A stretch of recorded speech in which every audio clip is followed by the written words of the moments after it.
Hi, Claire. Thank you for doing this for us. I just want you to tell us a little bit about yourself, your name, and whatever other things, and then we'll discuss more as we go along.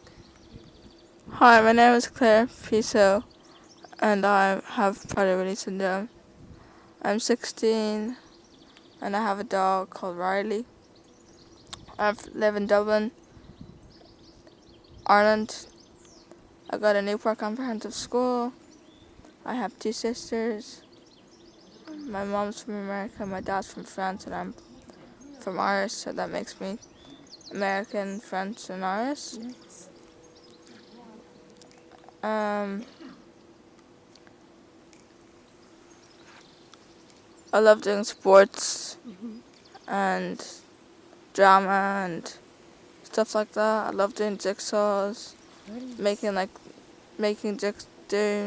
putting jigsaw pieces together to make a puzzle. I really like it. It's really fun. Okay. I like playing games with my family. I like going swimming. Swimming is really fun. I was in a play, a junior play, Yeah. and the junior play was last year, and I was a teacher. My role was a Nice. teacher in the play, so that was pretty cool. Yeah. Okay, cool. Because I'm a teacher, so that's lovely. I just wanted you to talk us through Prader-Willi because many people don't know what it is, and then you could tell us like how you manage and what you do. I saw you sitting up. You remember we said we slouched, so we both went like, isn't I it? slouch all the time. Yeah. Okay. So tell us a little bit about Prader-Willi and and everything that it involves. Yeah, that's nice. Yeah. It's a rare genetic disorder that doesn't happen. It's very rare, so it's hereditary, so it doesn't happen that often. Not many doctors know about it, but they should know about it because it's something that does happen, and it's important to be aware and about the syndrome and the disability and stuff like that. Okay. Thank you. Do you want to talk a little bit about the symptoms and how you manage them? Yeah. Thank you. Well, I have Prader-Willi syndrome, so that basically affects my mind. So my brain, it affects my brain in a way how I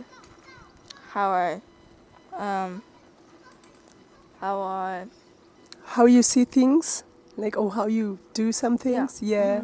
how I write and how I do my maths and stuff like that, and how I speak and stuff like that. And it also affects my coordination. So I have really bad coordination, which is connected to that.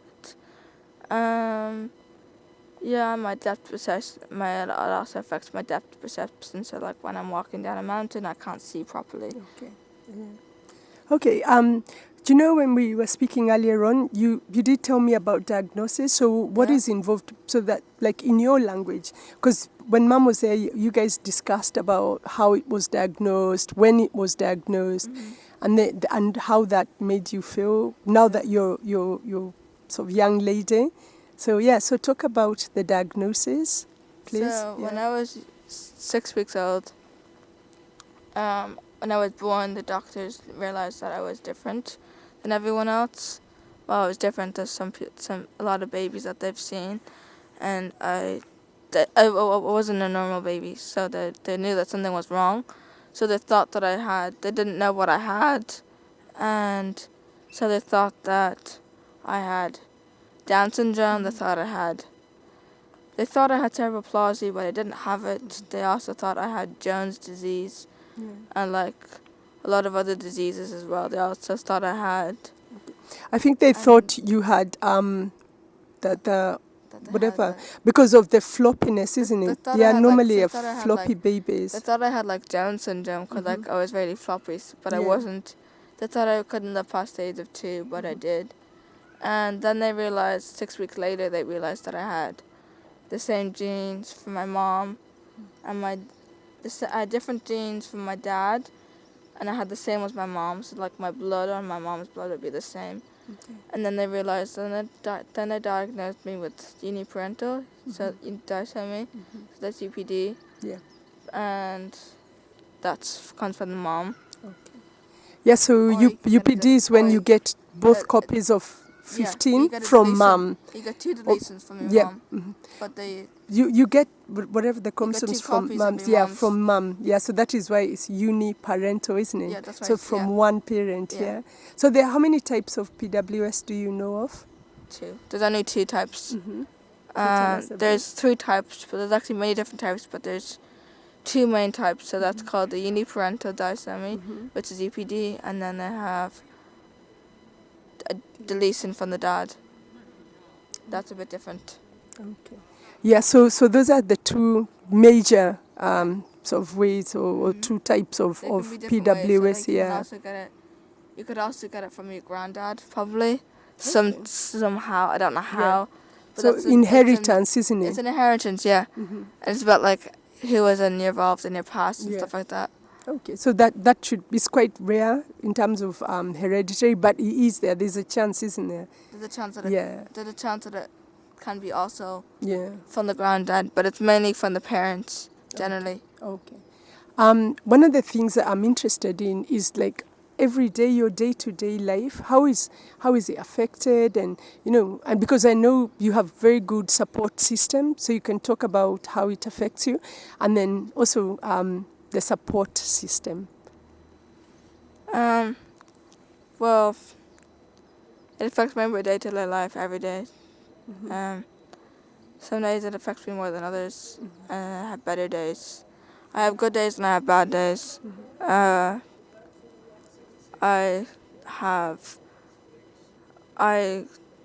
always hungry every day after I eat something. I'm always hungry afterwards. But I know that I can't eat anymore because I'm full. I feel full, but obviously my brain doesn't process it properly. Some way that the brain and my hypothalamus don't really connect with each other, I guess. Yeah. So they don't connect on the same level. Okay. So like I'll be always hungry, and it also affects me. It affects my learning. It affects my social interaction. It affects my motor skills. Yeah. It affects It affects the way that I walk. But I don't have problems walking. Okay. Luckily, I don't. Yeah, I've seen that. Yeah, so one of the major sort of effects is the we call it hyperphagia, the hunger.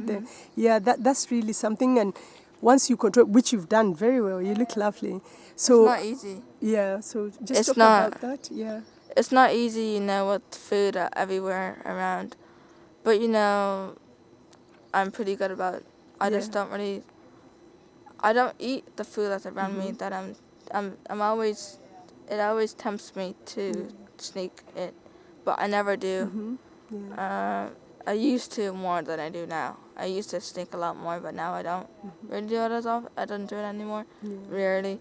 Okay. And I have I'm always constipated, so I take laxatives, so that helps with that. Yeah.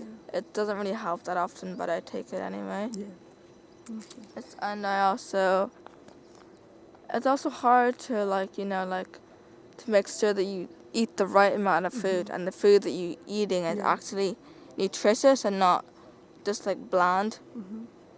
Okay, and I was just wondering, on issues to do with food, sometimes you can snack and maybe you can have fruits, like healthy snacks. Do you have that? Or what would you advise us on that? Healthy snacks would be pretty good. But do you have that often? And I was asking in terms of your eating. So sometimes you might get quite hungry and you've already eaten. So a couple of hours, mom might decide to actually allow you to eat something. But it could be a healthy fruit, some water, isn't it? Yeah. So tell us about that. If I'm hungry afterwards, if it's a couple hours after I eat, I fine for 2 hours and then I'm hungry again after 2 hours. Then I used to have a cup of tea or I have my milk because I don't really have milk in the afternoon. I have milk, or I have a big glass of water, and that usually helps a bit. Okay. Oh, Have some type of yeah. liquids that helps. Yeah. Yeah. No, you've done really well. You're good. You've maintained the discipline. Yeah, that's really cool. Take lots of pills. Yeah. But they help, isn't it? They help, yeah. I also have reflux, Yeah. which the reflux helps a lot. Yeah. With the reflux, what helps the reflux is the LOSEC, so that helps.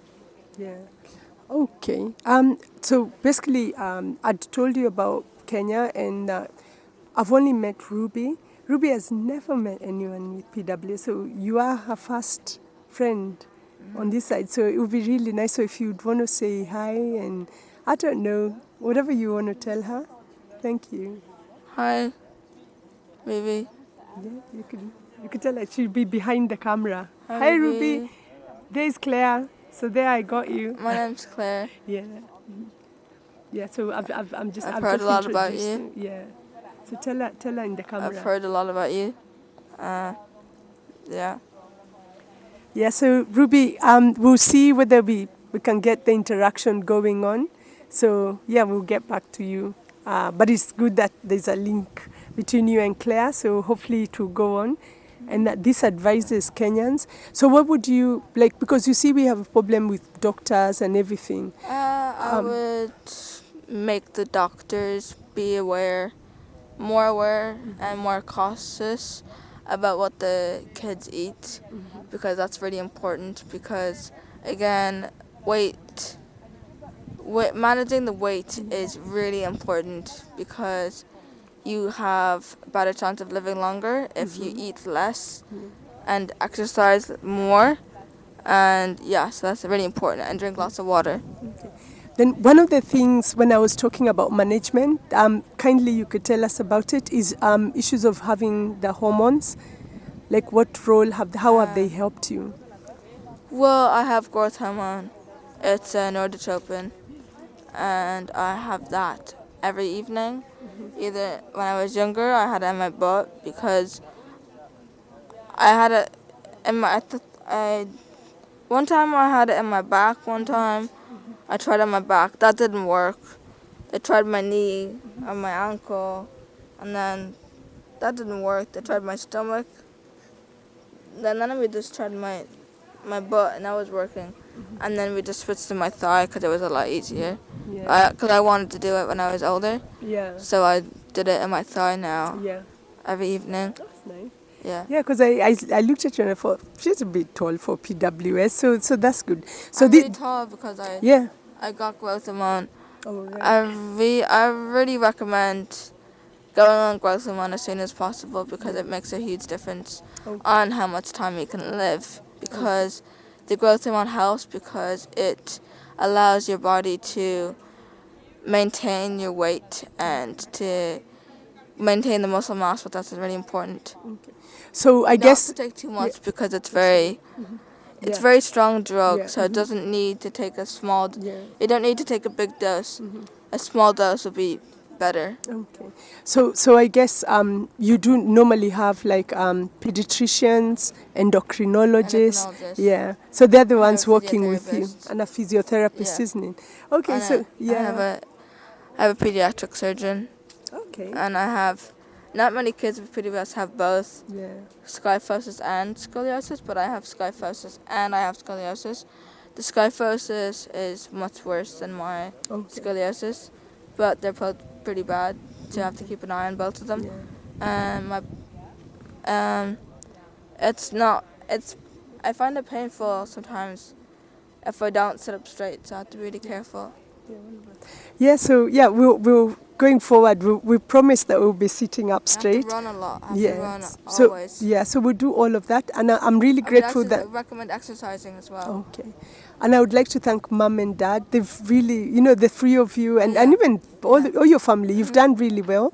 So what is your parting shot? Just a little goodbye message. It would be lovely. And I'm so grateful. Thank you so much for doing this. Welcome. Yeah, it'd be really impactful in Kenya. Yeah. And Ruby will be glad to see you as well. And I am glad. Thank you, because it will help us. If you know anyone else besides Ruby, feel free to send the message on. Okay, thank you so very much, Claire. Thank you so very much, and thanks to Mom and Dad for allowing us to have this interview. Yeah, so thank you. You take care, and it shall be well, isn't it? Yeah, you're doing real cool. Yeah, I'm really impressed and happy. Thank you. Okay, bye. Bye. Okay, cheers. Bye, baby. Yeah.